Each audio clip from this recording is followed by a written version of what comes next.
celebrations and release the compendium of research articles published by me. Kindly address the gathering, sir. Governor of Karnataka, Sri Vajubhai Vala, CM Yedurappa ji, Vice Chancellor, distinguished faculty, alumni, young friends, students, it gives me great joy to inaugurate the 25th Foundation Day of this distinguished university. I congratulate the entire medical and scientific community associated with this university. In these years, you are doing wonderful work in teaching as well as training on systems of medicine. 25 years means this university is in the prime of its youth. This is the age to think even bigger and do even better. I am confident that the university will continue to scale new heights of excellence in the times to come. I would also like to appreciate the efforts of the Karnataka government in handling the COVID-19 situation. Friends, in normal times, the celebrations would have surely been bigger. Had it not been for the global pandemic, I would have loved to be with you all in Bengaluru to mark this special day. But today, the world is facing one of the biggest crises since the two world wars. Like the world changed pre and post world wars, the same way the pre and post COVID world will be different. Friends, during such a time, the world is looking up to our doctors, nurses, medical staff, and scientific community with hope and gratitude. The world seeks both care and cure from you. Friends, at the root of India's brave fight against COVID-19 is the hard work of the medical community and our corona warriors. In fact, doctors and medical workers are like soldiers, but without the soldier's uniform. The virus may be an invisible enemy, but our corona warriors, medical workers are invincible. In the battle of invisible versus invincible, our medical workers are sure to win. Friends, earlier, the debates on globalizations have focused on economic issues. Now, the world must unite and focus on humanity-centric aspects of development. Advancements nations make in the health sector will matter more than ever before. Friends, during the last 6 years, we in India, many initiatives in healthcare and medical education.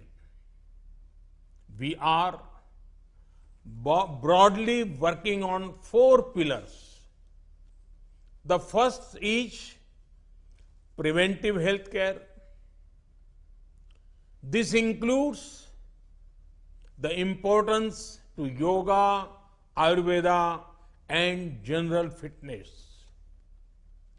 More than 40,000 wellness centers have been opened where a key focus is on controlling lifestyle-related disease. The success of the Swachh Bharat mission is another key part of preventive healthcare. The second is affordable healthcare. Ayushman Bharat, the world's largest healthcare scheme, belongs to India. In less than 2 years, 1 crore people have benefited from this Ayushman Bharat scheme. Women and those staying in villages are among the major beneficiaries of this scheme. And the third pillar is improvements on the supply side. A nation like ours has to have proper medical infrastructure and medical educational infrastructure. Work is underway to ensure a medical college or postgraduate medical institute in every district of the country. The country has seen rapid progress in setting up 22 more AIIMS. Over the last 5 years, we have been able to add over 30,000 seats in MBBS and 15,000 seats in post-graduation. This has been the largest increase in the 5-year term of any government since independence.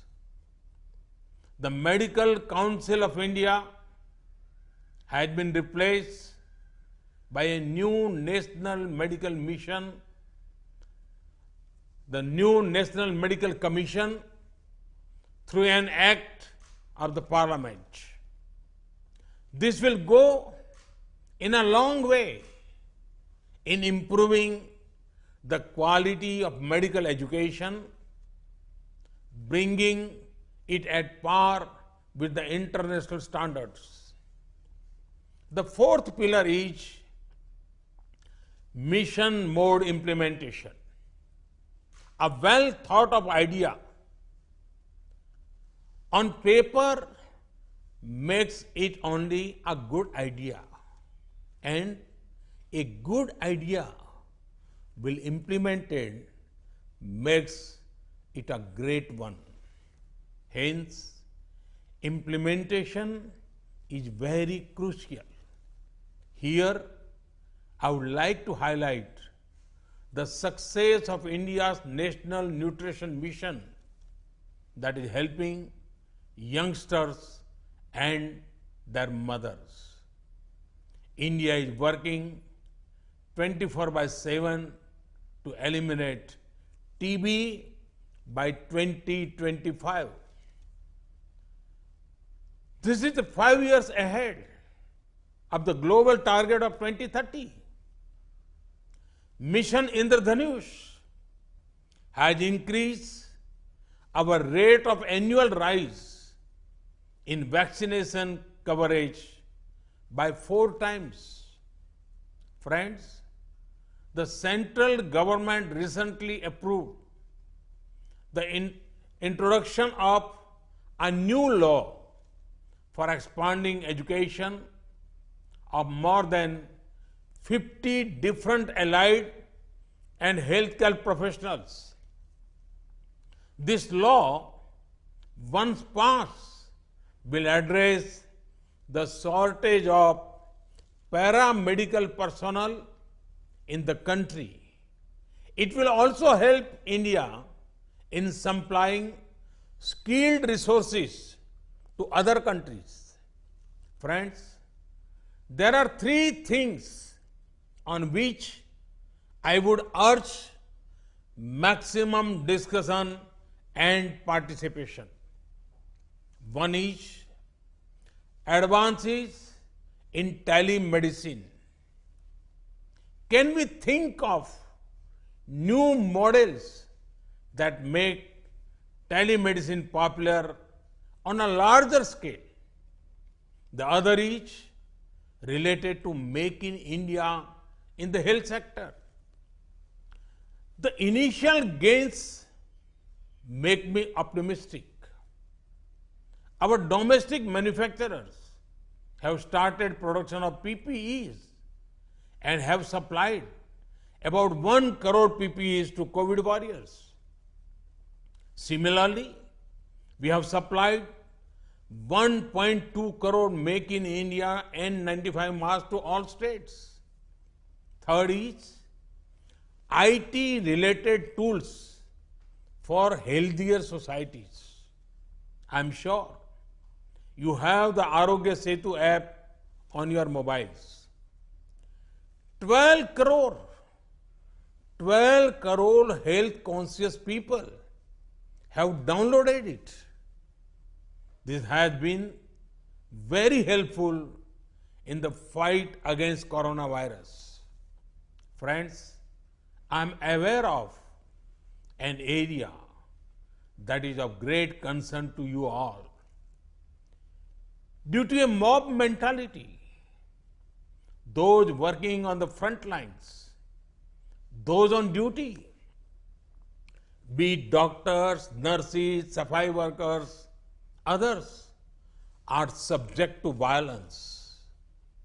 I want to state it clearly: violence, abuse, and rude behavior is not acceptable. Steps have been taken to protect you against any form of violence. We have also provided an insurance cover of rupees 50 lakh for those on the front line. Friends, I am happy to see the fruitful journey of this university over last 25 years, which has produced thousands of medical and paramedical personnel who are serving the poor and the needy in this challenging time. I'm sure that the university will continue to produce health personnel of excellent quality and caliber that will make the state and the country proud.